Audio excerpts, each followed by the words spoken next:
Blavatsky's most important Neo-Vedantic contact was with Kalafagada Subarao, a Brahmin lawyer who assisted in editing Secret Doctrine.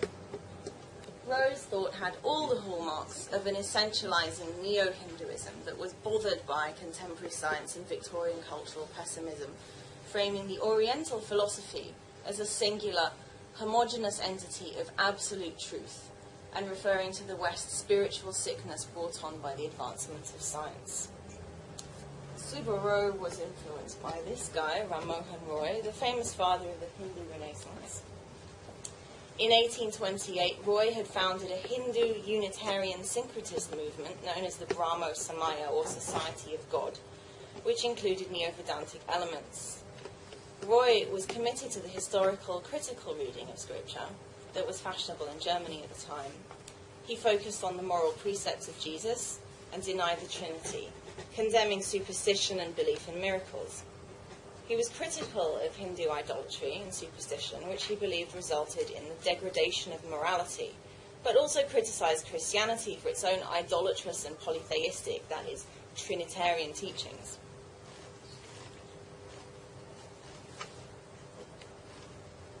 The notion of monotheism was one of Roy's central tenets, and he argued that the Upanishads and Vedanta were in fact monotheistic. He saw Hindu idolatry as a corruption of the original Indian monotheistic religion. Roy's assessment is an excellent illustration of how the term monotheism was developed in the 19th century in a polemical context. According to the Oxford English Dictionary, the term monotheism only appears in print for the third time in the early 19th century. Thereafter, the terms monotheism, polytheism, henotheism, and pantheism were developed by 19th century scholars as classificatory tools in the study of religions. They all presuppose each other and carried value judgments with them. Theories about the superiority of monotheism were developed in the context of colonial expansion, serving the assertion of the religious and cultural superiority of European Enlightenment values. And Roy's monotheistic Hindu Golden Age could be seen as a strategy designed to boost Hindu self-esteem in the face of this colonialism. Monotheism was generally considered the summit of religious advancement, as can be seen in the entry for theism in the article written for the 1889 9th edition of the Encyclopaedia Britannica by Edinburgh Professor of Divinity Robert Flint. Although monotheism had sometimes been assumed to have been the primitive religion, as in the case of Ram Mohan Roy's Hindu Golden Age, Flint wrote that the vast majority of recent anthropologists hold that religion originates in some rude phase of polytheism, and that monotheism has everywhere been preceded by polytheism. Theories included various versions of the idea that the Israelite religion evolved towards monotheism through various stages, including animism, totemism, polytheism, and henotheism. And examples include the works of E.B. Tyler, Auguste Comte, and Julius Wellhausen. In his encyclopedia article, Flint stated that Israel was the first example of a monotheistic nation, but even Israel hadn't started out as monotheistic. He argued that, in the measure in which reason advances either on the path of scientific investigation or of philosophical speculation, polytheism must retreat and disappear in the measure in which it discovers unity, order, system, moral government, indications of spiritual character and design in the world. Monotheism must rise and spread. This equation of monotheism with reason, progress, and morality is immediately reminiscent of Roy. And Flint did in fact give Roy as an example of the transcendence of polytheism through piety, writing that Brahmoism is perhaps the most remarkable example of a Unitarian theism which exhibits all the characteristics of a positive faith and a churchly organization. Roy's project was continued in India by another organization that included Neo-Vedantic elements, the Arya Samaya, or Aryan Society, which was initially led by Swami Dayananda and had close ties with the Theosophists. Blavatsky described the Brahmo Samaya as the Lutheran Protestants of Orthodox Brahmanism, and the Arya Samaya as being similar to those learned mystics, the Gnostics, who understood the true esoteric meaning of Christianity. According to Blavatsky, the principal difference between the two societies was that the Brahmos believed in a personal God, whereas the Aryas believed in the everlasting, impersonal principle, Parabrahman.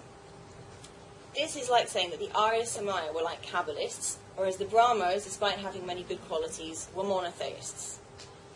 It was against this prevalent notion of the superiority of monotheism that Blavatsky postulated the impersonal, absolute Ein Sof, which she equated with the Neo-Vedantic notion of Parabrahman popularized by the Arya Samaya. In her article on the Arya Samaya, Blavatsky referred to the crushing hand of ecclesiastical and monarchical despotism and said that the Theosophical Society hoped to rescue so-called heathens from the influence of Christian missionaries, exoteric idolatry, and Brahmanism. Blavatsky's reading of Ein Sof therefore had some clear ideological ends. Her longer discussions of Ein Sof are part of her cosmogenesis in the first volume of The Secret Doctrine, which offered a new interpretation of the Book of Genesis. This was given in the context of the growth of German comparative history and biblical criticism, which had reframed the Bible as a historical text, as well as recent discoveries in geology that had challenged the notion of a six-day creation. Blavatsky responded to all of this with an esotericist and allegorical reading.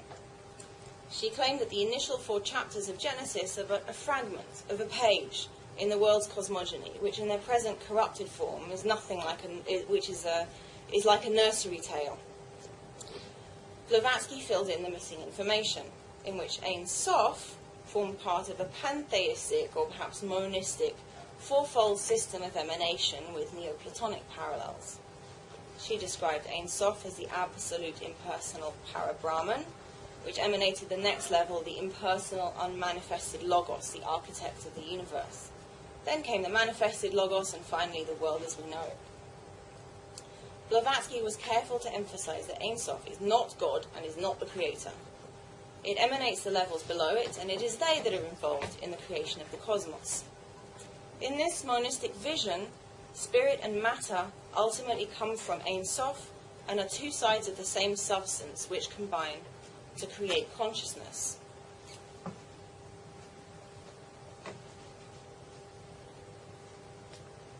Thus, through reference to Ein Sof, Blavatsky argued for the necessity of an intracosmic deity and the inseparability of spirit and matter.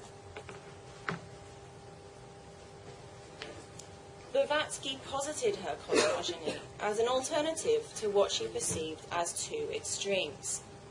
I'd like to look a little more closely at what Blavatsky meant when she referred to materialism. At that time, materialism was a philosophical position associated, although not identical, with scientific naturalism. Early 19th century scientists such as John Herschel, Charles Lyell, and William Whewell had seen scientific inquiry as compatible with belief in a God who acted within creation.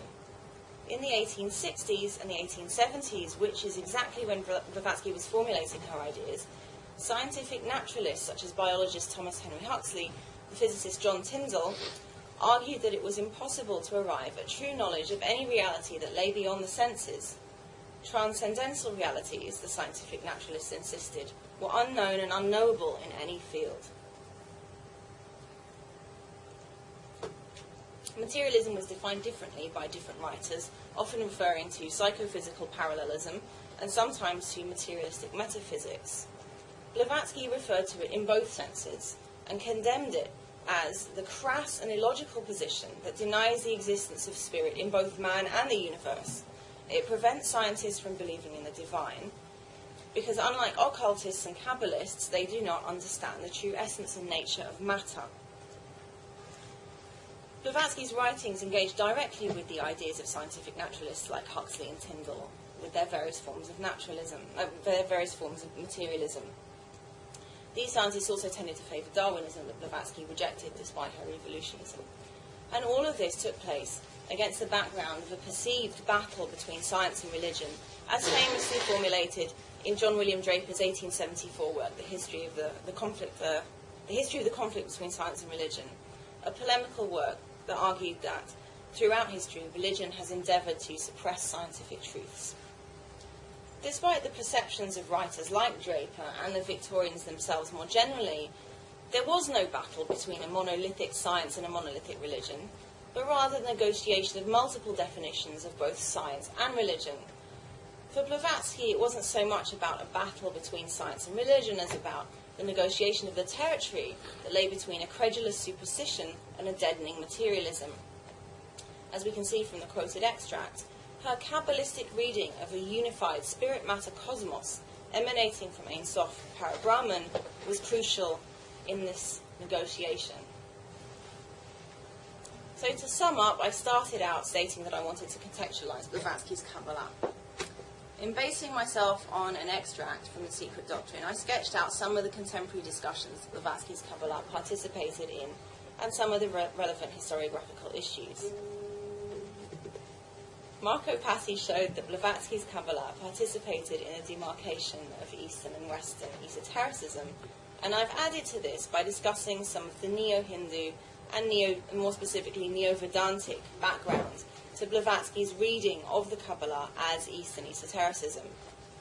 I've also shown that Blavatsky's rejection of monotheism and embrace of Parabrahman was part of her engagement with the Arya Samaya. Blavatsky's equation of Ein Sof with the Neo-Vedantic Parabrahman of the Arya Samaya was part of a polemic directed against both monotheism and materialism. The anti-monotheist polemic was not conceived so much as a denial of Christianity as of its redemption through Kabbalistic interpretation. In this reading, true original Christianity was a form of Qabbalah. Blavatsky's anti-monotheism was a denial of the dominant theory in the study of religions that proposed monotheism as the summit of religious advancement. This dominant theory had been mirrored in the earlier Vedic monotheism of Ramohan Roy and had a colonialist agenda that asserted the superiority of a supposedly more rational European culture. Blavatsky rejected the personal deity of the Brahmos and embraced the impersonal absolute of the Aryas, which she equated with Ein Sof. I framed Blavatsky's anti-materialist polemic in her wider discussions with the scientific naturalists, arguing that Blavatsky's Qabbalah formed part of her definition of the problem and its solution, the negotiation of the territory between superstition and materialism. If there is an underlying theme in all this, I would argue that it is Blavatsky's anti-authoritarianism levelled against contemporary scholars of religion, scientific naturalists, Christian clergy and missionaries, and Orthodox Brahmins.